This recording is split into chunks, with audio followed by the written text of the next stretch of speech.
So for the past 2 days, I have been filming something that has been something that I've been called to do. Hi, everyone. Welcome to Hope's All Happening. Hello.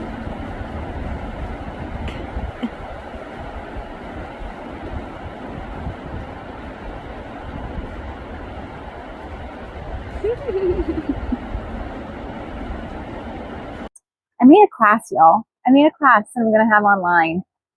And I've always felt like I have so much to offer, and I've always loved making video and editing and being able to share what's in my heart. So for the past year, I go to sleep listening to a meditation from Bob Proctor. And I think it's called the Abundance Meditation. You can find it on YouTube. And there's a segment in the meditation where he's asking you to visualize your future. And he says, you're doing what you really want to do. Every single time he says this, I visualize creating, producing film. I actually flash back to making the documentary with Steve and working with the team, and just the way in which I was so inspired to put a message out. And I then visualize my own version of a documentary of hope. It is me creating hopeful content, sharing my process in a way that can reach more people than my one-on-ones. And that's when I always see I'm making these long version videos and sharing my message. And so the fact that I've created my first class is literally me tapping into a vision that I've been having for a year. In my last video, I was having a little, I need clients, things feel slow. At some point in that week, I heard very clearly, if you're having space, why not work towards creating that dream you've been visualizing for a year and get to making videos, girl? And I was like, ooh, okay, message received. I shall make videos and try to live my dream.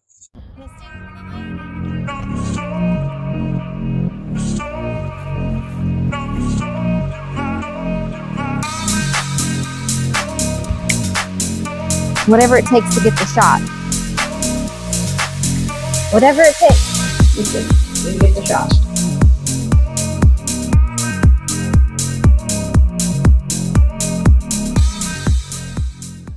I'm holding two completely opposing feelings. I am so thankful to be in this space. I am tapped in. I am inspired. I feel supported. I feel connected.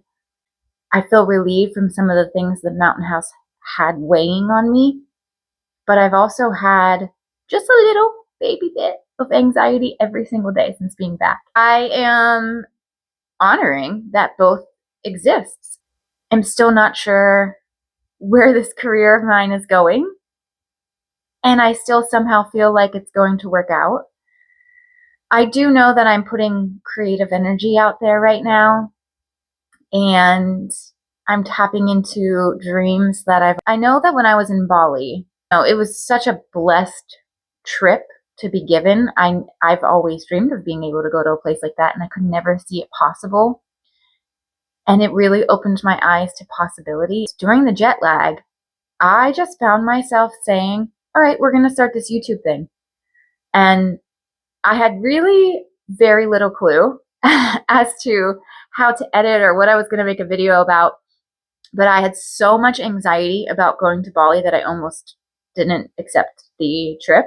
It's like the goal is not that we never have anxiety. It's just that we get so confident in our ability to manage it that we are still doing things even though we're terrified in the world. So yeah, that was the whole inspiration behind my first video I made in Bali. And I mean, I was in beautiful surroundings. I felt so tapped into a source that I hadn't felt tapped into in a long time. I found myself believing in this vision of sharing myself more, sharing my process more. I found myself believing in my healing more. And it was a really beautiful thing.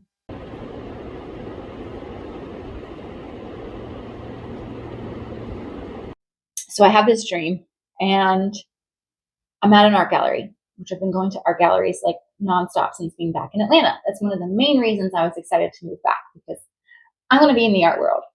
So I'm at this art gallery, and I'm with my friends that I've been seeing since being back. We're all just having a conversation. And Steve, totally able-bodied, walks up to us. And everyone knows Steve in the group. And they look and they're like, Steve, what? Did you come back from the dead? Like, what's happening? And he's like, no, I'm not actually here, but I want you all to be a witness of this.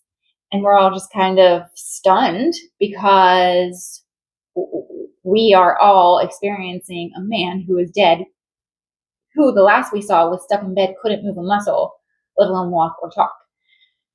So Steve walks up, stands right in front of me. All of our friends are sort of surrounding us. And he says, hey, you've built your foundation, and every time that it feels appropriate for you to reference the Hope and Steve story, I'm thankful. But also, it's now time that you feel empowered to share whatever about you that you want to. Now go make me proud. The people that supported you and me throughout this journey is now ready to support you. I promise. I promise they're here to support you. I'm going to speak to them. I was just like, bet. If you remember at my Stonehenge video that I made, I spoke about, while I was at Stonehenge, I kept getting this clear message that, yes, you have built this community around the Hope and Steve story, but this community is also interested in the Hope story, and it's time you start telling it. And then, you know, in my time back at Johns Creek, where the Hope and Steve story was made, I started to hear Steve literally say, Hope, it's time. I promised Steve, and I mean this promise, and I will talk about his story forever, because his story is so impactful and it deserves to be spoken about forever. And plus, there's no cure for ALS. So we got to keep talking about it, right? But it's also been a really beautiful way for me to say, listen, this is the foundation of what made me be where I'm at. And where I'm at is after a 4-year process of healing, finding my purpose again, finding my path, finding my confidence, and now stepping fully into hope. It's not always easy to step into your own story, but the more that I'm allowing myself to step into my story, the more I see that it's part of my mission to teach others to step into theirs. Because after a great loss, it's hard to figure out how to come back and how to stand on your own 2 feet and how to bring that message of I'm okay and feel okay with being okay. There's a lot of process that goes into after you experience loss, especially when so much of your identity was wrapped up in the person you lost. And I now know that I'm here for that too. Hi everyone, my name is Hope, and I feel... Hi everyone, my name is Hope, and Hi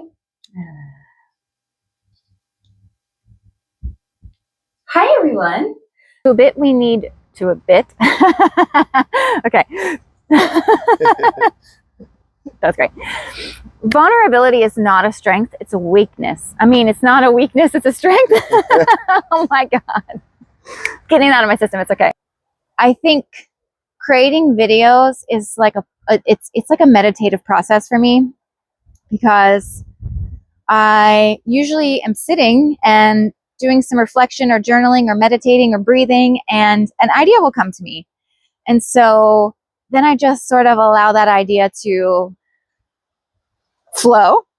And then I just sort of start making content, and I film whatever's coming to my heart in that moment. And then when I edit, I tend to find myself feeling a little overwhelmed by the whole process, because editing is really just like putting a puzzle together, and you always film way more than you end up using in the final piece.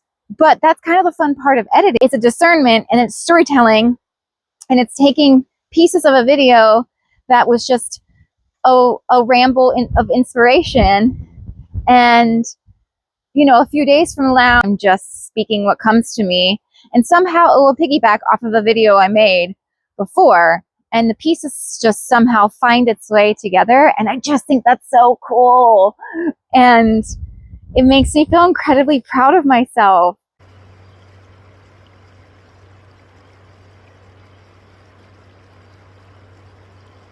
Everyone knows the story of Hope and Steve. Everyone knows my husband had ALS and that I took care of him and that it broke me. But what they don't understand was that when I got broken, the fact that I had to rebuild myself to the capacity as to which I did was literally taught me everything I needed to know to now be Hope, to now be the messenger. He loved my monsters and I loved his monsters. Of course, we had to hold each other accountable and ourselves accountable and learn to tame the monsters. And we had to heal and learn to not identify as horrible people because we held monsters inside of us. Once you know that you have that capacity within you, you really know yourself then, like you know what you're capable of. That's when self-love is the most important thing you can ever practice. And that's also why practicing ways to tend to myself is so important, because I never want those monsters to come back out again. And yet I understand why they did. I wasn't loving myself and wasn't taking care of myself. I was drowning in the responsibilities that is caregiving. And Steve was drowning in ALS taking over his body. And there was his monsters playing with my monsters. And it was chaotic. In order to truly understand yourself, you have to understand the shadow. And so many of us run away from it because we don't want to face it. We don't want to even admit that we have the capacity to be a monster ever. And when I started to rewrite my story, which is something that I share about in my class, I remember one of the things I wrote about was how broken I was about being a monster. And one of the questions I ask in rewriting my story is, what did I learn about myself in this process? There's a lot more other questions. Take my class if you really want to work on this, because it is such a cool process. But one of the things that I learned about myself was, I don't think I was ever given permission to be anything other than a ray of sunshine. Girls like me, we're taught to be nice. We want to be messengers of hope and love. But we're taught that we shouldn't express our anger. And that lies to us taking a lot of things in and not processing them and never speaking up, never having boundaries, never feeling like it's okay to say no or to say this makes me uncomfortable or I'm angry or this hurt my feelings. And that led me to exploding.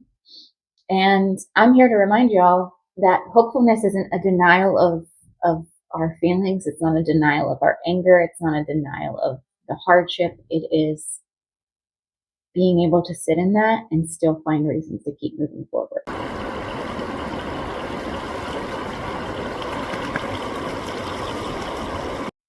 Imagine for a second if you gave yourself a little space, or you gave yourself time to process. You gave yourself some stillness around healing. If you gave yourself support, if you gave yourself some information, some tools, how much better your life could be. I think sometimes we forget to actually slow down and put a little bit of energy into ourselves, and how much that will actually translate into us showing up better in the world, us showing up better in our relationships. And we put so much thought into how other people make us feel. And we pay so much attention to the presence of other people in our lives. What if we did that with ourselves? Like, when's the last time you sat with yourself to the point where you felt like you were with a poem? Where you allowed the inner goodness that lies within you to come up to the surface? That requires a stillness, but it also requires a self-love of seeing yourself in that light? Why is it so easy for us to see others as beautiful, brilliant, magnetic humans, but not ourselves? Sit with yourself in that kind of energy. Tap into that kind of energy within you. See what comes up when you allow that reality.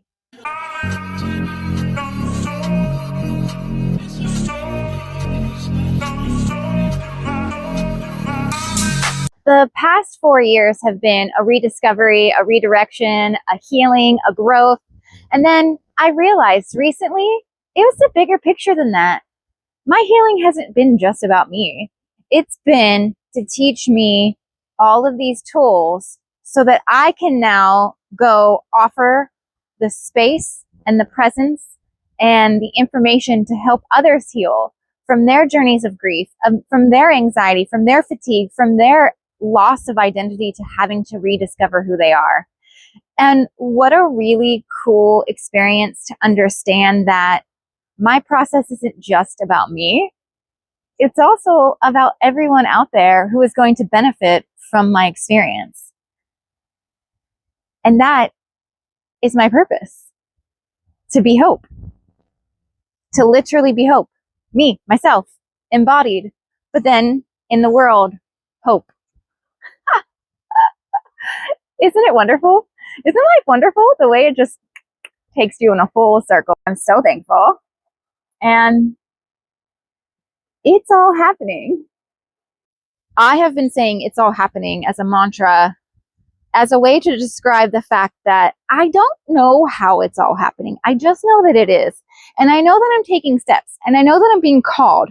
And I know that each step that I take in this process is it's all happening. And so somebody asked me the other day, they're like, you say that all the time. And I'm like, yes, because it is literally all happening. And how cool is that? And I want to remind us all that our lives are happening every day. Our dreams are happening every day. And every single step we take forward, even though we have no idea in what direction it's actually taking us, it's all happening. Which is why I decided to name my class Hope's All Happening. Because I have been in this whole, hi, I'm Hope now. Hi, let me share hope. And I'm literally a messenger of hope. And Hope's All Happening just seemed natural because I have literally been taking steps towards this being my message and me being ready to share it out into the world, even though I had no idea where this is going to land me. So once the class finally came out of me, and it came out of me in spurts of inspiration where I just sat and typed. And I'm so thankful for that. And I'm thankful for showing up. And I'm thankful that it's all happening. And I'm thankful that it's hope that's all happening. So, isn't it wonderful that it's all happening?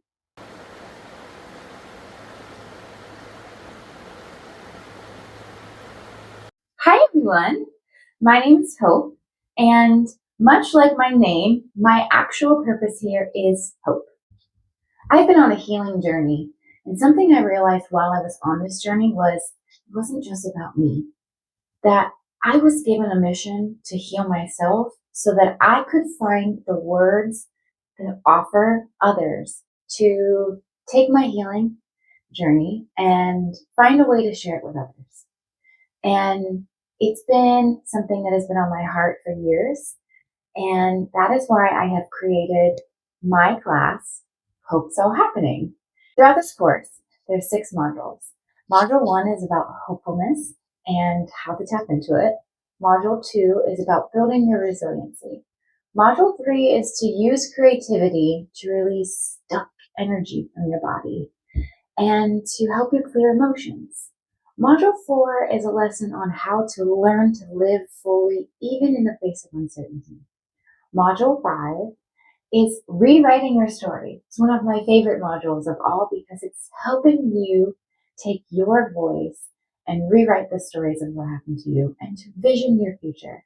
And then we wrap it up in module 6 by helping you integrate the lessons and helping you to learn to take the resiliency that you learned in this course and sustain it throughout your life. Each module offers you a recorded lesson from me, as well as a meditation that is specific to what I taught in that module, and then a worksheet for you to have the tools that I have given to you throughout the module and to practice them on your own. Hopefulness does not come from a passive place. It is not something we sit and wait for. It takes action.